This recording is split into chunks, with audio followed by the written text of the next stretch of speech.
ایک لڑکی جو سب سے الگ تھی مگر اس کی زندگی کا ایک راز سب کچھ بدلنے والا تھا۔ سنیے ایک لڑکی ابابیل سی۔ قسط نمبر 1۔ منیب احمد کا قصور یہ تھا کہ انہوں نے اپنی باوجھ کو ماں کا درجہ دیا تھا اور ان کی بات پر ہمیشہ سعادت مندی سے سر جھکایا تھا۔ گو کہ وہ اپنے بڑے بھائی کے مقابلے میں بہت لائق فائق اور اچھے عہدے پر فائز تھے۔ پرسنالٹی بھی ان کی غضب کی تھی اور یہ تو ان کی اعلیٰ ظرفی تھی کہ وہ بڑے بھائی اور باوج کا حد درجہ احترام کرتے تھے اور ان کی کسی بات سے اگر اختلاف ہوتا بھی تو خاموشی اختیار کر لیتے، اور ایسے باوقار شخص کے لیے رشتوں کی کوئی کمی نہیں تھی۔ یہ بات بھابی جان بھی جانتی تھی، لیکن وہ ہرگز نہیں چاہتی تھی کہ خاندان یا خاندان سے باہر کی کوئی لڑکی اس گھر میں آئے، کیونکہ وہ صرف اپنی بہن صوفیہ کو لانا چاہتی تھی۔ اور جب سے گھر میں منیب احمد کی شادی کے تذکرے ہونے لگے تھے، تب سے وہ صوفیہ کو کسی نہ کسی بہانے گھر بلانے لگی تھی۔ کبھی کام کی زیادتی کا بہانہ، کبھی اپنی یا بچوں کی بیماری پر خصوصاً منیب احمد کے سامنے اس کی تعریفیں کرتی، اور وہ نادان نہیں تھے، سب سمجھتے تھے اور انہیں صوفیہ بری بھی نہیں لگتی تھی۔ اچھے نین نقش کی اسمارٹ سی لڑکی تھی، لیکن بھابی جان نے اسے سامنے لانے میں دیر کر دی تھی، شاید اس لیے کہ جوڑے آسمانوں پر بنتے ہیں۔ ان کی زندگی میں جیسے آنا تھا وہ صحیح وقت پر آ چکی تھی، اس لیے بھابی جان کی خواہش کو سمجھنے کے باوجود وہ انجان بنے رہے تھے۔ پھر جس روز بھابی جان نے براہ راست ان سے ان کی شادی پسند کی بابت پوچھی تو وہ بغیر کسی تہمید کے بولے تھے، جی بھابی جان، میں خود آپ سے اس سلسلے میں بات کرنے والا تھا۔ وہ جو بھی بلاک میں خواجہ صاحب ہیں نا، ان کی بیٹی اسما کے لیے آپ چلی جائیں۔ اسما؟ بھابی جان کو شدید دھچکا لگا تھا، بڑی مشکل سے خود پر قابو پا کر پوچھ پائی تھی، تم کیسے جانتے ہو اسے؟ بس وہ آتے جاتے خواجہ صاحب سے سلام دعا ہو جاتی تھی، ایک روز وہ اپنے گھر لے گئے تو وہیں دیکھا تھا اسے، انہوں نے سادگی اور صاف گوئی سے بتایا تھا۔ اور پھر بھابی جان نے بظاہر تو کوئی مخالفت نہیں کی تھی، بلکہ ان کے سامنے ان کی پسند کو سراہا اور رشتہ لے کر بھی گئیں۔ اس کے بعد پورے 1 سال ان کا آس و نراس میں گزرا تھا۔ انہیں بھابی جان پر پورا بھروسہ تھا اور وہ ہرگز بھی ان کی نیت پر شبہ نہیں کر سکتے تھے، اس لیے جو وہ کہتی یقین کر لیتے، اور وہی بات کہ ان کا جوڑا اسما کے ساتھ لکھا تھا، جو 1 سال بعد وہ ان کی دلہن بن کر آ گئی، ورنہ اس دوران بھابی جان مسلسل بات بنانے کے بجائے بگاڑنے کی تک میں مصروف تھی۔ اس وقت بھی اس کی سمجھ میں نہیں آیا جب اولین شب انہوں نے چھوٹتے ہی اسما سے کہا تھا، دیکھ لو میری لگن سچی تھی، ورنہ تمہارے ابا نے تو کئی بار صاف جواب دے دیا تھا۔ نہیں تو؟ اسما حیران ہو کر بولی تھی، یہ آپ سے کس نے کہا؟ کون کہے گا؟ میں دیکھ نہیں رہا تھا کہ ہر چوتھے دن بھابی جان جا کر تمہارے ابا کی خوشامد کرتی تھی اور وہ پوری فہرست گنوا دیتے تھے تمہارے لیے آئے رشتوں کی۔ واقعی اتنے پرپوزل تھے یا محض روب ڈالتے تھے؟ منیب احمد کے ہلکے پھلکے انداز میں استحاد تھا، آپ کو غلط فہمی ہوئی ہے، میرے ابا نے کبھی بھابی جان کے سامنے کسی اور پرپوزل کا ذکر نہیں کیا تھا۔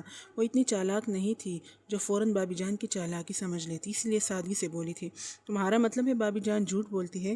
منیب احمد کی پیشانی پر لکیریں دیکھ کر وہ سہم گئی تھی، تب وہ فوراً ہی نرم پڑ گئے تھے، خیر جانے دو، جو ہونا تھا سو ہوا، اب تو تم میری ہو، میری زندگی کی ساتھی، اور میں تمہیں یہ بتانا ضروری سمجھتا ہوں کہ ماں باپ کے بعد میرے لیے سب سے محترم میرے بھائی جان اور بھابی جان ہیں، میں ان کی بےحد عزت کرتا ہوں اور تم سے بھی یہی چاہوں گا، میری طرف سے آپ کو کوئی شکایت نہیں ہوگی، اسما نے یقین دلایا تھا، اور پھر زندگی اپنے مخصوص ڈگر پر چل نکلی تھی۔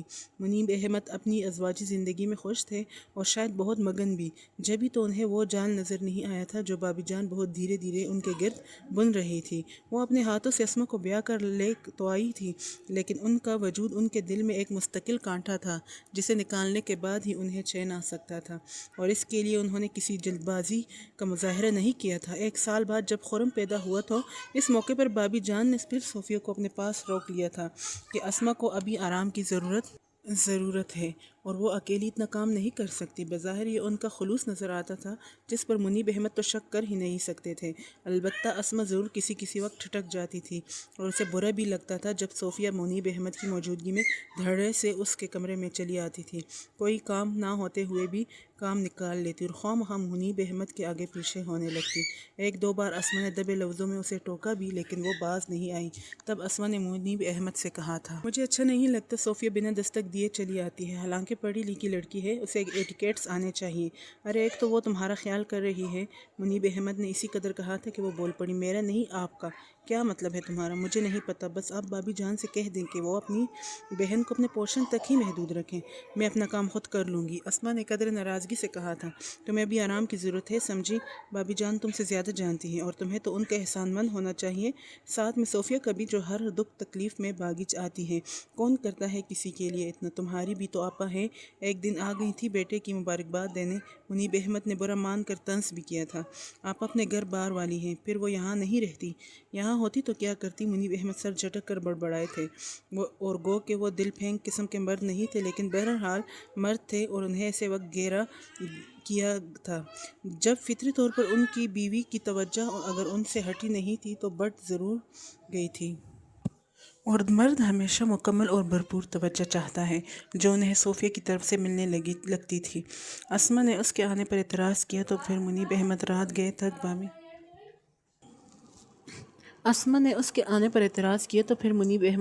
تک بھابی جان کے پورشن میں بیٹھے رہتے، یہاں تک کہ وہ ان کا انتظار کرتے کرتے تھک کر سو جاتی تھی۔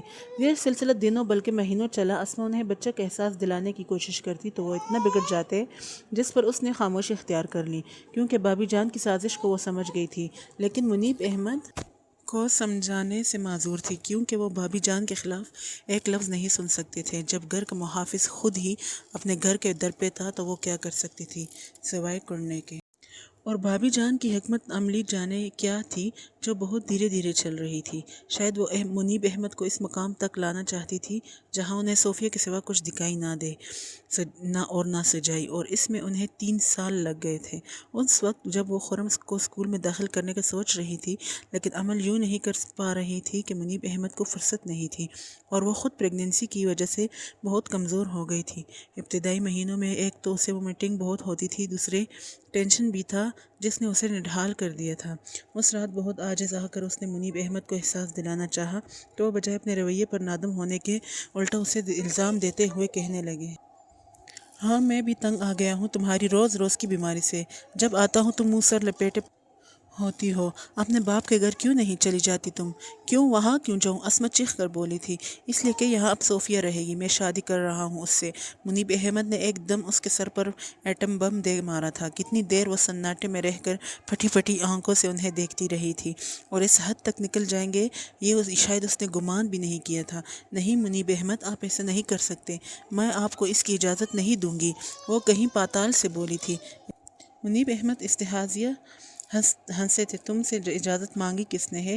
یہ بڑی بات ہے کہ تمہیں پہلے سے خبردار کر رہا ہوں، اپنا بوریا بستر سمیٹو یہاں سے۔ نہیں نہیں منیب احمد، میں کہیں نہیں جاؤں گی۔ وہ ان کے اس قدر اجنبی ہونے پر ایک دم ٹوٹ گئی تھی۔ آپ شادی کرنا چاہتے ہیں ضرور کریں، لیکن خدا کے لیے مجھے یہاں سے جانے کو نہ کہیں۔ جانا تو پڑے گا تمہیں، کیونکہ صوفیہ اسی شرط پر مجھ سے شادی پر راضی ہوئی ہے کہ میں تمہیں طلاق دے دوں۔ منیب احمد کی سنگدلی انتہا کو چھو گئی تھی، اس کے رونے گڑگڑانے کا کچھ اثر نہیں ہوا ان پر، اور اپنا فیصلہ سنا کر آرام سے سو گئے تھے، اور ان کا آرام و اطمینان بس یہی تک تھا۔ قدرت کو ان کی سنگ دلی نہیں بھائی تھی، یا اس معصوم پر رحم آ گیا تھا۔ اگلی صبح جب وہ سو کر اٹھے تو اسما کہیں نہیں تھی، خرم کو ان کے پاس چھوڑ کر جانے کہاں چلی گئی تھی؟ ان کے نام بس ایک چھوٹا سا کاغذ تھا، میری پیشانی پر تم نے اپنی محبت کی ان گنت مہریں ثبت کی تھی منیب احمد، اس پر اگر طلاق کا داغ لگ گیا تو میں جی نہیں سکوں گی۔ تو کیا یہ اچھا نہ ہوگا کہ میں اس سے پہلے ہی مر جاؤں؟ 100 بار جینے مرنے سے ایک بار مرنا آسان ہے۔ تم بھی آزاد ہو جاؤ گے اور میں بھی۔ منیب احمد نے اس وقت خط بے نیازی سے ایک طرف ڈال دیا تھا، کیونکہ ان کے خیال میں وہ اپنے باپ کے گھر کے علاوہ اور کہیں نہیں جا سکتی تھی، اور اس وقت وہ بھابی جان کو اس کے جانے کی خوشخبری سنانے آئے تھے کہ صوفیہ کی آواز نے ان کے قدم روک لیے تھے۔ وہ کہہ رہی تھی، اگر منیب نے اسما کو طلاق دے کر خرم کو اپنے پاس رکھ لیا تو میرا مطلب ہے مجھے ان کی اولاد پالنے کا کوئی شوق نہیں ہے۔ اول تو اسما بچے کو چھوڑے گی نہیں، اور اگر چھوڑ بھی گئی تو میں رکھ لوں گی اسے اپنے پاس، اور یہ میرا منیب پر ایک اور احسان ہو جائے گا۔ بھابی جان کی آواز پر وہ مزید ٹھٹک گئے تھے۔ ہاں ساری زندگی آپ ان پر احسان ہی تو کرتی رہی ہیں، صوفیہ کھلکھلا رہی تھی، جب ہی تو وہ میرے سامنے سر نہیں اٹھا سکتا، تو آپ نے پہلے کیوں نہیں اسما کا پتہ صاف کر دیا تھا؟ خواہ مخواہ شادی کروا دی ان کی، اور اتنا عرصہ مجھے بھی انتظار کروایا۔ کیا بتاؤں، میں نے تو بہت کوشش کی تھی لیکن وہ کلموہی قسمت میں لکھی تھی۔ ادھر خواجہ صاحب فوراً شادی کرنے پر تیار ہو گئے تھے۔ میں نے 1 سال انہیں چکر دیا کہ شاید درمیان میں ان کی بیٹی کی کہیں اور بات بن جائے یا ادھر منیب بھی بدزن ہو جائے، لیکن بابی جان اپنا کارنامہ بیان کر رہی تھی اور ادھر منیب احمد کی آنکھوں سے پردے ہٹتے جا رہے تھے۔ وہ عورت جسے انہوں نے ماں کا درجہ دیا تھا، وہ کس طرح ان کی زندگی سے کھیل رہی تھی، گویا ان کی حیثیت کٹ پتلی کی سی تھی۔ اس وقت منیب احمد کا دل چاہا دروازہ دھکیلتے ہوئے اندر داخل ہو جائے، اور انہوں نے ہینڈل گھمایا بھی تھا، لیکن ادھر خرم کے رونے کی آواز نے انہیں وہیں سے واپس پلٹنے پر مجبور کر دیا تھا۔ پھر وہ کوئی لمحہ ضائع کیے بغیر خرم کو لے کر خواجہ صاحب کی طرف دوڑے تھے۔ انہیں یقین تھا اسما وہیں ہوگی، لیکن وہ وہاں تو کیا سارے شہر میں کہیں نہیں تھی۔ کتنے دن انہوں نے اس کی تلاش میں شہر بھر کی خاک چھانی تھی، اور پھر وہ خواجہ صاحب سے خائف تھے کہ اگر انہوں نے اپنی بیٹی کی گمشدگی کا دعویٰ کر دیا تو وہ کیا کریں گے۔ انہیں اسما کے بارے میں انہوں نے کچھ نہیں بتایا تھا۔ جب خرم کو لے کر گئے تھے تو خواجہ صاحب نے چھوٹتے ہی اسما کا پوچھا تھا کہ اسے ساتھ نہیں لائے، اور وہ بات بنا کر چلے آئے تھے۔ اس کے بعد ان کی ہمت ہی نہیں ہوئی کہ کسی وقت جا کر انہیں تمام حالات بتائے۔ اپنے طور پر اسے تلاش کرتے رہے، اور جب مایوس ہو گئے تو اپنا بوریا بستر باندھ دیا تھا۔ بابی جان اور صوفیہ بھی پوچھ کر تھک گئی کہ انہیں کیا ہوا ہے، لیکن وہ کچھ نہیں بولے، اور اسی خاموشی سے ایک روز خرم کو لے کر یہ ملک ہی چھوڑ گئے تھے۔ جیسے جیسے رات بیت رہی تھی، ہنگی بڑھ رہی تھی کہ گو کہ کھڑکی اور دروازہ بھی اس نے خود اچھی طرح بند کیا تھا۔ پھر جانے کن دروازے سے ہوا کمرے میں داخل ہو کر براہ راست اس کے چہروں کو چھو رہی تھی، اور کوئی وقت ہوتا تو وہ لحاف کے اندر منہ چھپا کر سو جاتی، لیکن اب امی کا خیال تھا جنہیں کچھ دیر پہلے اس نے دوا دے کر سلایا تھا، اور خود اس خیال سے جاگ رہی تھی کہ کہیں امی کسی ضرورت کے تحت اسے پکار نہ لیں۔ حالانکہ اس کا امکان کم تھا، کیونکہ وہ دوا میں نیند کی ٹیبلٹ بھی شامل تھی۔ اس نے فوری اثر دکھایا تھا۔ امی گہری نیند سو رہی تھیں، پھر بھی دوا وقفے وقفے سے چونک کر انہیں یوں دیکھتی جیسے انہوں نے اسے پکارا ہو۔ جانے کیوں اتنی وہمی ہو رہی تھی۔ امی کروٹ بدلتے ہوئے کچھ بڑبڑائی تھی۔ وہ فوراً اٹھ کر بیٹھ گئیں۔ جی امی۔ دوسرے پل وہ اپنے بیڈ سے اتر کر ان کے قریب آ گئی اور آہستہ سے ان کی پیشانی پر ہاتھ رکھا تو شام کی نسبت بخار نہ ہونے کے برابر تھا۔ اللہ تیرا شکر ہے، اس نے گہری سانس کے ساتھ دل ہی دل میں شکر کیا۔ ماں کی محبت کے احساس سے اس کی آنکھیں نم ہو گئی تھیں۔ دل چاہا ان کی آغوش میں چھپ کر سو جائے۔ اگر ان کی طبیعت خراب نہ ہوتی تو وہ ایسا ہی کرتی، لیکن اب ان کے آرام کا خیال تھا۔ وہ جس آہستگی سے آئی تھی اسی طرح واپس اپنے بیڈ پر آ گئی اور لحاف منہ میں چھپا کر کچھ دیر بعد سو بھی گئی تھی۔ صبح قدر تاخیر سے اس کی آنکھ کھلی تو کچن سے برتنوں کی آواز آ رہی تھی۔ اس نے فوراً امی کا بیڈ دیکھا، پھر لحاف پھینک کر بھاگتی ہوئی کچن میں آئی تھی۔ امی یہ کیا کر رہی ہیں آپ؟ وہ کچن کے دروازے ہی سے چیخی تھی۔ کل اتنا تیز بخار تھا آپ کو، اور اب ٹھنڈے پانی میں ہاتھ ڈھالے کھڑی ہیں۔ خدا کے لیے اپنے آپ پر نہیں تو مجھ پر رحم کریں میری جان، میں اب بالکل ٹھیک ہوں۔ جاؤ تم منہ ہاتھ دھو لو، ناشتہ تیار ہے۔ اسما نے دھیرے سے کہا۔ آپ نے ناشتہ بھی بنا لیا؟ کمال کرتی ہیں آپ بھی، 1-2 دن آرام نہیں کر سکتی تھی؟ بالکل نہیں، اسما مسکرا کر گویا ہوئی۔ چلو جلدی کرو، میں چائے کا پانی رکھ رہی ہوں۔ اتنے میں تم منہ ہاتھ دھو کر آ جاؤ، ورنہ ٹھنڈی چائے ملے گی۔ ابا آ جائیں پھر دیکھیے گا میں کتنی شکایتیں کروں گی آپ کی، وہ کہتے ہوئے کچن سے نکل آئیں۔ روبا پنجرے میں قید طوطا اسے دیکھتے ہی چلانے لگا تو وہ مصنوعی خفگی سے اسے گھور کر بولی، جاؤ میں تم سے بات نہیں کرتی۔ روبا شٹ اپ۔ اس نے آنگن میں لگے واش بیسن کا نل کھول کر ہاتھ میں تھوڑا سا پانی لے کر طوطے پر اچھال دیا، پھر منہ ہاتھ دھو کر اندر آئی تو اسما تخت پوش پر ناشتے کی ٹرے رکھ رہی تھی۔ نانا ابا کب آنے کا کہہ گئے تھے؟ اس نے تولیے سے منہ صاف کرتے ہوئے پوچھا۔ جمعہ تک آنے کا کہہ گئے تھے، اب دیکھو کب آتے ہیں۔ اسما جواب دے کر جانے کیا سوچنے لگی تھی۔ وہ تولیہ پھینک کر تخت پر آ بیٹھی اور خاموشی سے ناشتہ کرنے لگی۔ گاہے بگاہے اسما پر نظر ڈال لیتی، جس کے چہرے پر سوچوں کی لکیریں واضح ہونے لگی تھی۔ اس نے بہت چاہا کہ ٹوکنے سے گریز کرے، لیکن رہ نہیں سکی اور قدرے جھنجھلا کر بولی، کیا سوچتی رہتی ہے ہر وقت؟ اسما نے اپنی سوچوں سے نکل کر اسے دیکھا، لیکن بولی کچھ نہیں۔ کوئی پریشانی کی بات ہے؟ مجھے بتائیں، میں اب بچی نہیں ہوں، شیئر کر سکتی ہوں آپ کے ساتھ۔ مجھے پتہ ہے بہت بڑی ہو گئی ہو تم۔ اسما نے اس کی بات کو ہلکے پھلکے انداز اڑا دیا۔ پھر آپ مجھ پر اعتماد کیوں نہیں کرتی؟ اس کا لہجہ روٹھا ہوا تھا۔ میری جان، سب سے زیادہ میں تم پر اعتماد کرتی ہوں۔ اسما اس کے گال ٹپک کر اٹھ کھڑی ہوئی۔ تو جا کہاں رہی ہیں؟ سبزی والے کی آواز آ رہی ہے، یہیں سے لے لوں ورنہ پھر آگے جانا پڑے گا۔ اسما کہتے ہوئے کمرے سے نکل گئی تو اس نے بقیہ چائے ایک گھونٹ ہی میں ختم کی، پھر برتن کچن میں رکھ کر واپس کمرے میں آئی اور الماری کھول کر رات جو کپڑے پریس کیے تھے نکال لیے۔ کچھ دیر بعد اسما کمرے میں آئی اور اسے تیار ہوتے دیکھ کر پوچھنے لگی، کہاں جا رہی ہو؟ پھر فوراً خود ہی سمجھ کر کہنے لگی، بیٹا جب بغیر سفارش کے نوکری نہیں ملتی تو تم کیوں دھکے کھاتی ہو؟ جب تک قسمت میں دھکے لکھے ہیں کھانے پڑیں گے۔ بس آپ مجھے نہیں روکیں گی بلکہ دعا کریں، اور ہاں دوپہر میں کھانے پر میرا انتظار مت کیجیے گا، مجھے 2-3 جگہ جانا ہے۔ اس نے جلدی جلدی بالوں میں برش پھیرتے ہوئے کہا، تمہارے نانا ابا تو کہتے ہیں اب مجھے تمہاری شادی کر دینی چاہیے۔ اسما نے کہا تو ایک لمحہ کو اس کے بالوں میں حرکت کرتے ہاتھ رک گئے۔ پیشانی پر ناگواری کی ہلکی سی لکیر بھی ایک لمحہ کو ابھری تھی، پھر فوراً ہی وہ اسی طرح متحرک ہو گئی۔ برش پھینک کر بالوں کو ربر بینڈ میں قید کیا، پھر پیروں میں شوز پہن کر جانے کو تیار ہو گئی تھی۔ 11 بج رہے تھے۔ دینو بابا کوئی چوتھی بار ان سے ناشتے کا پوچھنے آئے تھے تو انہوں نے ایک بار پھر انہیں صرف چائے لانے کا کہہ دیا، جس پر دینو بابا سرزنش کیے بغیر رہ نہیں سکے۔ خالی پیٹ اتنی چائے اچھی نہیں ہوتی میاں، 3 کپ پی چکے آپ، اب جب تک کچھ کھائیں گے نہیں ہم چائے نہیں دیں گے۔ ارے تو ناراض کیوں ہوتے ہیں دینو بابا؟ یہ بات اگر آپ پہلے کپ کے بعد ہی کہہ دیتے تو میں اسی وقت خود کو ناشتہ کرنے کے لیے تیار کر لیتا۔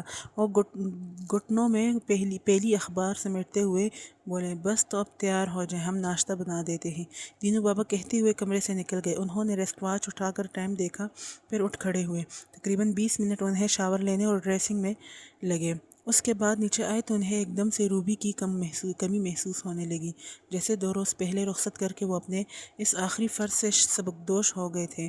اس وقت جہاں وہ بہنوں کی ذمہ داریاں احسن طریقے سے نبھا دینے پر خوش تھے، وہاں انہیں اپنے ماں باپ شدت سے یاد آ رہے تھے، جن کی 5 سال پہلے حادثاتی موت نے انہیں ایک دم سے بہت بڑا اور سنجیدہ بنا دیا تھا۔ یوں بھی وہ گھر میں سب سے بڑے تھے، لیکن اتنے بھی نہیں کہ جوان ہوتی بہنیں کے باپ بن جائیں۔ اس وقت وہ MBA کر رہے تھے اور امریکہ میں تھے۔ انہیں ممی ڈیڈی کی روڈ ایکسیڈنٹ میں موت کی خبر ملی تو وہ اپنا آخری سیمسٹر چھوڑ کر چلے آئے تھے، کیونکہ ان سے چھوٹی 3 بہنیں تھیں اور عزیز رشتہ دار تھے تو لیکن اول تو کوئی زیادہ عرصہ اپنا گھر بار چھوڑ کر بیٹھ نہیں سکتا تھا، دوسرا انہیں کسی پر بھروسہ بھی نہیں تھا، اس لیے وہ ممی ڈیڈی کے انتقال پر آئے تو واپس جانے کا خیال ہی چھوڑ دیا اور اسی وقت سے ڈیڈی کا بزنس سنبھال لیا تھا، اور بہنوں کو بھی ماں باپ کے بعد بڑے بھائی کا بڑا سہارا تھا۔ اس وقت ان کے بعد نتاشا تھی جو BA کے آخری سال میں تھی۔ انہوں نے اپنے کھاندوں پر آ جانے والی اچانک ذمہ داریوں کو پوری سنجیدگی سے محسوس کر لیا تھا، اس لیے وہ ایک دم سے بہت بڑے ہو گئے تھے، اپنی عمر سے کئی گنا زیادہ۔ پھر بھی انسان تنہا کچھ نہیں کر سکتا، ہر عمر میں اسے کسی کی ہمدردی کی ضرورت ہوتی ہے، اور ان کے کڑے وقتوں میں اگر صحیح معنوں میں کسی نے پورے خلوص سے ساتھ دیا تھا تو وہ ان کے دوست اذان اور اس کی والدہ تھی۔ خود اذان ان کے ساتھ امریکہ میں تھا، دونوں یہاں سے ساتھ گئے ہی تھے، وہ ایک ہی یونیورسٹی میں پڑھ رہے تھے، واپس بھی دونوں کو ساتھ ہی آنا تھا، لیکن تقدیر کی ستم ظرفی انہیں پہلے لے آئی تھی۔ بہرحال وہ وقت گزر گیا تھا جس سے انہیں اپنے پرائے کی پہچان کرانے کے ساتھ اور بھی بہت کچھ سکھا دیا تھا۔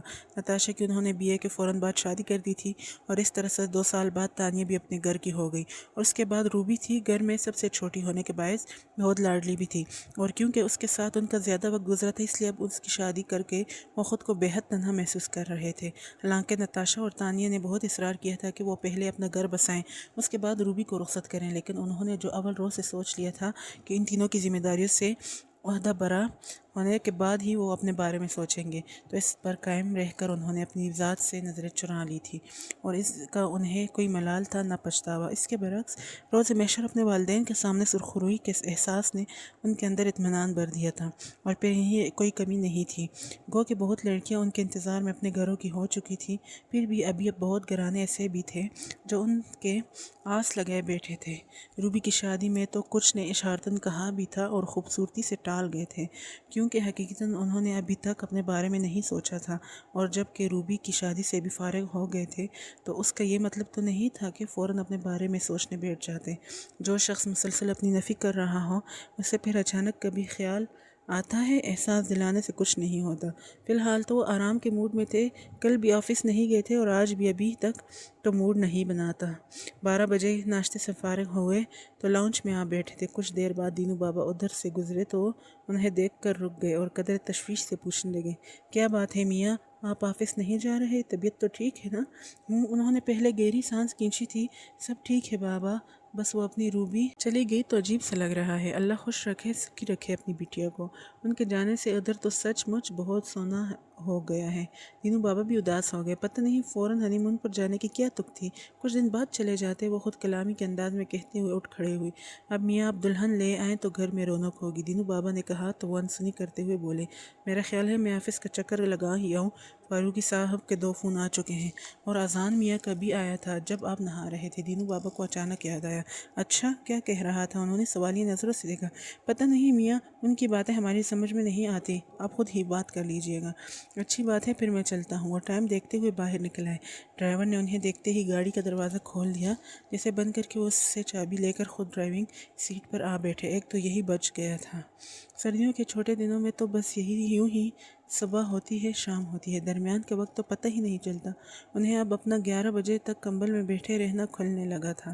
اگر صبح ہی آفس چلے جاتے تو کتنے کام ہو سکتے تھے، اب تو بس جائیں گے اور آئیں گے۔ اس خیال سے انہیں کوفت سی ہونے لگی، یا شاید کوفت کا سبب وہ بائک تھی جو تیز آواز کے ساتھ کبھی ان کے دائیں جانب آ جاتی، کبھی بائیں جانب، اور کبھی بالکل سامنے لہرانے لگتی۔ پتہ نہیں اس نوجوان کا منشا کیا تھا، وہ ان کی سپیڈ کے ساتھ بائک دوڑا رہا تھا، نہ آگے نکلنے دیتا، نہ پیچھے چھوڑنے پر آمادہ۔